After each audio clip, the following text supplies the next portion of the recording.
داتا صاحب فرماتے ہیں جب تک نبی پاک علیہ السلام نے اعلان نبوت نہیں نہ فرمایا تھا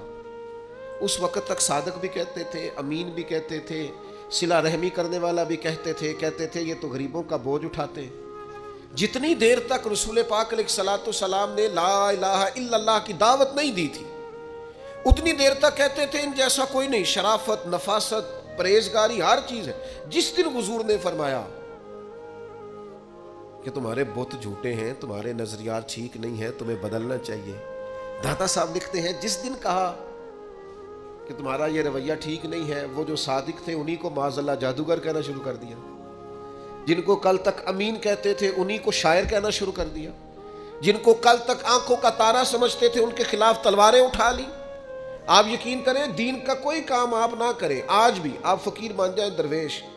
موٹی سی چادر اوپر اوڑے، تسبیح لے لے، کونے میں بیٹھ جائیں، حضرت صاحب کچھ نہیں کرتے جی، کوئی دین کا کام آپ نہ کریں، کونے میں بیٹھے جی بڑا